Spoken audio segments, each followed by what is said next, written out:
Assalamualaikum warahmatullahi wabarakatuh. Alhamdulillahi qail. A'udzu billahi minasyaitonir rajim. Bismillahirrahmanirrahim. Inna a'tainakal kautsar. Fasholli lirabbika wanhar. Inna syani'aka huwal abtar. Shadaqallahul azim. Pendengar RRI Pro4 Pontianak yang dikasihi dan mengasihi Allah Subhanahu wa taala. Alhamdulillah. Puji syukur kita panjatkan kehadirat Allah Subhanahu wa taala.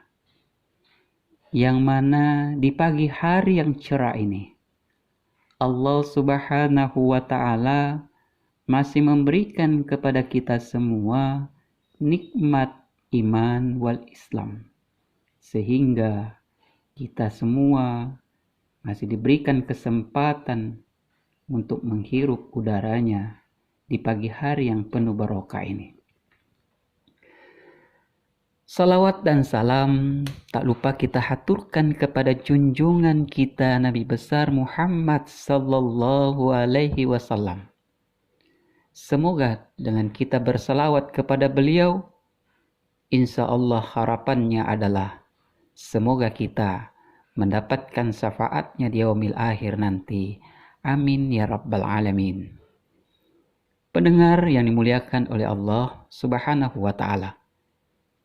Pada pagi hari ini, tema yang akan kita angkat adalah tentang makna simbolik ibadah kurban.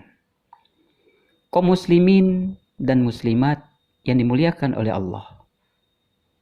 Bulan Zulhijjah telah menyapa kita. Ada dua peristiwa monumental religius yang tidak terlupakan oleh peradaban dunia, yaitu ibadah haji dan penyembelihan hewan kurban. Sejarah telah mencatatnya betapa Nabi Ibrahim telah lanjut usia, telah bertabur uban di kepala, hidup berumah tangga bersama istri Hajar namanya. Belum dikaruniai anak pun jua, yang nantinya diharapkan sebagai pelanjut perjuangan, sebagai penerus cita-cita dan harapan, sebagai pemimpin yang akan mempertahankan kekuasaan serta membawa risalah kenabian. Setelah sekian lama keduanya bermunajat, di sela rasa cemas dan penuh harap, Allah pun mengabulkan jua doanya. Ibrahim lantas dikaruniai seorang anak perkasa Ismail alaihissalam namanya. Dapatlah dibayangkan betapa gembira dan bahagianya Ibrahim alaihissalam. Anak dibelai, disayang dan ditimang manja. Tak hendak ia minum jika anaknya belum diminumkan. Tak hendak ia makan jika anaknya belum disuapkan makanan. Betapa sayang dan cinta kepada anaknya si mata wayang. Setelah sekian lama ia dambakan hingga di penghujung usianya. Kebahagiaan dan kasih sayang kepada anaknya Ismail alaihissalam yang dirasakan Ibrahim alaihissalam tidaklah berjalan lama. Kemudian Allah memerintahkan Ibrahim alaihissalam untuk menyembelih anaknya tercinta. Bagai petir yang menyambar di siang hari, Ibrahim mendengar perintah ilahi, suatu perintah yang tidak boleh dibantah dan diingkari. Tidak ada pilihan lain sebagai perintah yang harus dilaksanakan, walaupun perintah itu melalui mimpi. Surat perintah pun disampaikan kepada anaknya Ismail alaihissalam. Qala ya bunayya inni ara fil manam Inni azhabuka fanzur maza tara. Wahai anakku tercinta, ayanda bermimpi sebagai wahyu yang tersurat dan tersirat. Anakku harus dikorbankan, dibikin tamat. Bagaimanakah pendapatmu, wahai anakku, dengan titah perintah yang maha kuasa? Ismail pun menunduk menyimak perintah tersebut seraya menjawab, Qala ya abatif al ma tu'maru satajiduni insyaallah minas sabirin. Duhai ayanda tercinta, tumpuan segala, silakan laksanakan jika amanah itu titah paduka yang maha mulia. Ananda pasrah tak membantah. Insya Allah Ananda bersabar menyambut perintah ayanda dan penguasa jagat raya.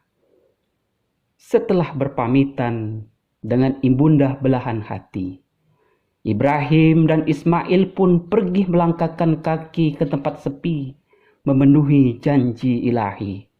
Meskipun suara Ibrahim terdengar lirih sedih, tapi jiwanya setepu karang di laut. Ismail pun berpesan kepada ayandahnya, tolong baju Ananda ditutupkan di mata, agar ayanda tidak lagi ragu dan bimbang hati. Dan hadiahkanlah pula baju Ananda ini di hadapan ibunda tercinta sebagai pelepu lara hati. Semuanya telah disiapkan. Setan dan iblis pun menggoda tak dihiraukan. Pedang Ibrahim siap menghujam di leher Ismail setajam belati, siap menyengat di leher tanda berbudi untuk dibikin mati. Keduanya bertekad memenuhi amanah Zat yang Maha Suci. Allahu Akbar. Atas kekuasaan Allah ilahi, kejadian begitu cepat berganti. Ismail tergeletak tak sadarkan diri, telah berganti dengan kambing kibas dengan sendiri. Kaum muslimin, muslimat, pendengar RRI Perempat Pontianak yang dimuliakan oleh Allah. Begitu dalam makna yang dipancarkan dari peristiwa monumental religius tersebut sebagai lambang yang patut dijadikan pegangan hidup di dunia ini. Adapun makna simbolik dari ibadah kurban itu adalah, yang pertama, bahwa setiap insan perlu diuji untuk menentukan apakah ia berkualitas ataupun tidak. Semakin berat tingkat ujian, semakin tinggi nilai kualitas yang diperolehnya. Begitu juga sebaliknya, semakin tinggi kedudukan dan status yang diperolehnya, maka semakin berat pula ujian yang akan dihadapinya. Sebagaimana yang dialami oleh Nabi Ibrahim alaihissalam dan putranya Ismail alaihissalam. Ujian keimanan kepada seseorang hamba yang tak terkecuali seorang nabi sekalipun sebagai bukti keimanan hanya kepada Allah Subhanahu wa ta'ala. Ahasiban nas ayyutraku ayyakulu amanna wa hum la yuftanun. Apakah manusia itu mengira bahwa ia dibiarkan begitu saja mengatakan, kami telah beriman, sedang mereka tidak diuji?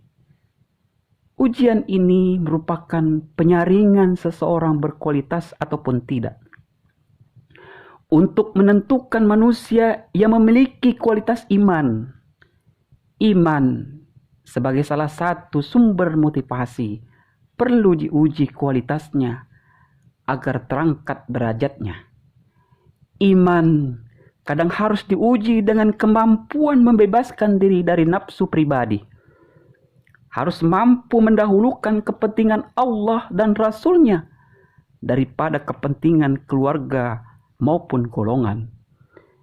Iman terkadang harus diuji akan kemampuan membebaskan diri dari mempertahankan harta dan tahta.